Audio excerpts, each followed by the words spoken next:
सोन चिड़ैया खबर उड़ती है। छत्तीसगढ़ की सियासत में राज्यसभा सीट को लेकर हलचल तेज हो गई है। पूर्व मंत्री और वरिष्ठ कांग्रेस नेता अमरजीत भगत ने पार्टी हाईकमान से राज्यसभा उम्मीदवार चयन में क्षेत्रीय संतुलन बनाए रखने की अपील की है। उनका कहना है कि सरगुजा संभाग से इस समय लोकसभा, विधानसभा और नगरीय निकायों में कांग्रेस का कोई भी निर्वाचित प्रतिनिधि नहीं है, जिससे क्षेत्र के कार्यकर्ताओं में निराशा का माहौल है।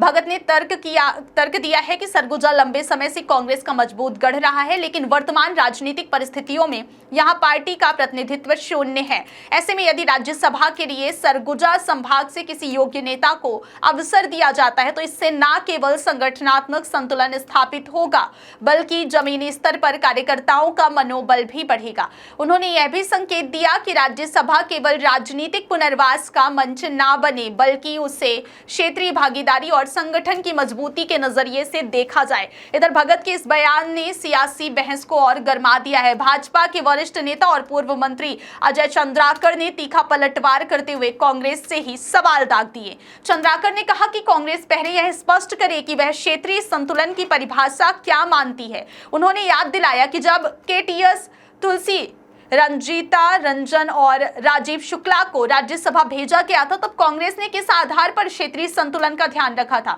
उनके अनुसार कांग्रेस का यह तर्क परिस्थितियों के अनुसार बदलता रहा है। चंद्राकर ने तंज कसते हुए कहा है कि अगर राज्यसभा का फैसला केवल छत्तीसगढ़ कांग्रेस नेताओं के हाथ में होता तो शायद वे अपने पसंदीदा नाम आगे बढ़ा पाते, लेकिन वास्तविकता यह है कि अंतिम निर्णय पार्टी हाईकमान ही लेता है। इतना ही नहीं, चंद्राकर ने कांग्रेस के ही वरिष्ठ नेताओं का नाम लेते हुए सवाल उठाया कि चरणदास महंत और दीपक बैज छत्तीसगढ़ के बाहर के नेता हैं जो क्षेत्रीय संतुलन की कसौटी पर खरे नहीं उतरते। उन्होंने व्यंग करते हुए यह भी कहा कि अमरजीत भगत को सरगुजा की राजनीति में सरेंडर कर देना चाहिए, जिससे यह संकेत मिलता है कि राज्यसभा की दौड़ केवल प्रतिनिधित्व की बहस नहीं, बल्कि क्षेत्रीय वर्चस्व की राजनीति से भी जुड़ी है।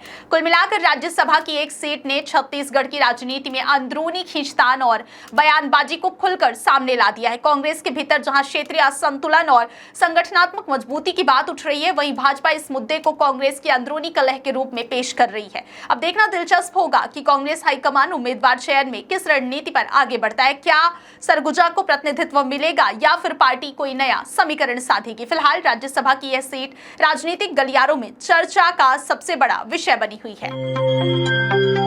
सोन चिड़ैया खबर उड़ती है।